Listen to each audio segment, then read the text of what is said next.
They had no idea who they were messing with. When a flight attendant insisted that a black family leave first class, it seemed like another case of discrimination. But within moments, the truth came to light. This wasn't just any wealthy family.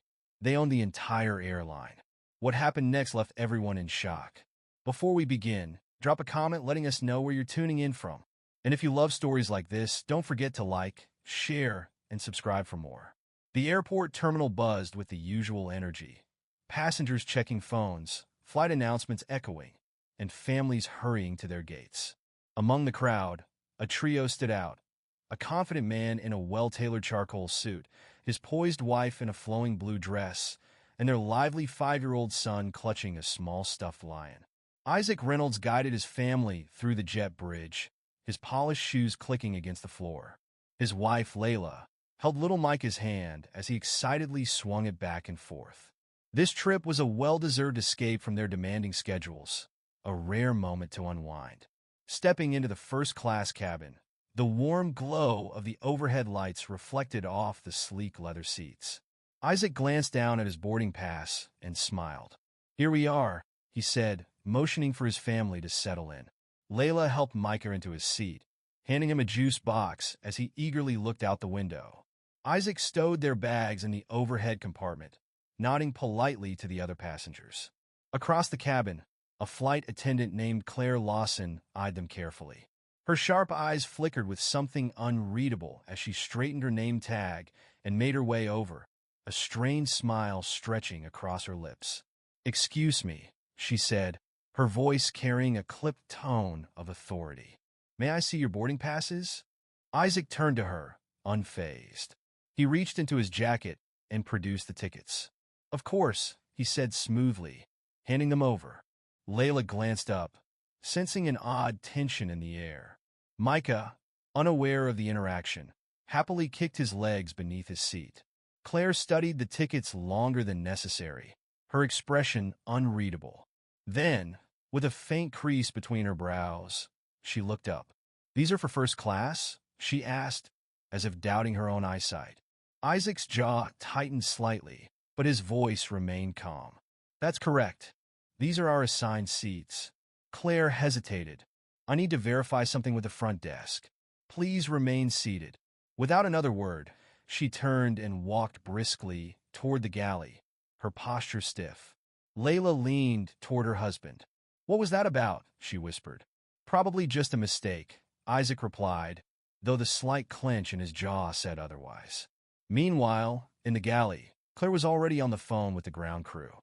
"I need to confirm a booking," she said in a hushed tone. "There's a family in first class that I need to double-check." The response came swiftly. "You mean the Reynolds family? Their tickets were purchased in advance. Everything's in order." "Is there a problem?" Claire's lips pressed into a thin line. "No issue," she muttered, ending the call. But instead of returning with an apology, her expression hardened. Taking a steadying breath, she marched back toward first class. Standing rigidly beside their seats, she exhaled sharply. "I'm sorry, but I need you to step aside for a moment," she said, her tone lacking warmth. "There appears to be an issue with your reservation." Layla's eyes narrowed as she exchanged a glance with Isaac. Micah looked up, his little brows knitting together in confusion. Isaac rose slowly, his imposing presence impossible to ignore. "And what kind of issue would that be?" His voice remained even, but there was an unmistakable edge beneath the words. Claire avoided his gaze. "I need to confirm your seating. If you could come with me, please." Layla's grip tightened on Micah's hand. Something wasn't right, and she had a feeling this flight was about to take an unexpected turn. Passengers exchanged hushed whispers, eyes flicking toward Isaac as he followed Claire toward the galley. Layla watched him go, her unease deepening with every step. In the narrow galley, Claire straightened her posture, attempting to maintain an air of control. "Sir, we need to clarify a seating discrepancy. It appears your reservation has been flagged for review." Isaac arched a brow, his expression unreadable. "Flagged," he echoed. "I booked these seats weeks ago. What exactly is the issue?" Claire folded her arms, as if bracing herself. "It's not a payment issue," she said carefully. "First class is an exclusive section. and we have to ensure that all bookings are processed correctly. A slow, incredulous smile flickered across Isaac's lips, not of amusement, but of restrained disbelief. Exclusive section, he repeated, his voice even. Are you implying that I don't belong here? Claire's shoulders stiffened, realizing how her words might have come across. Of course not, she said hastily, her tone sharp. I'm just following standard procedure. Isaac inhaled deeply, his patience wearing thin. Then let's settle this quickly. My family is waiting. Back in the first-class cabin, murmurs grew louder. A well-dressed man across the aisle leaned toward Layla, concern in his eyes.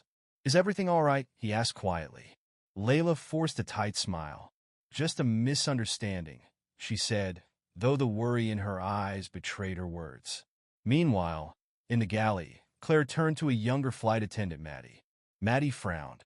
Did you check the passenger list? Yes, but just look at him, Claire muttered under her breath.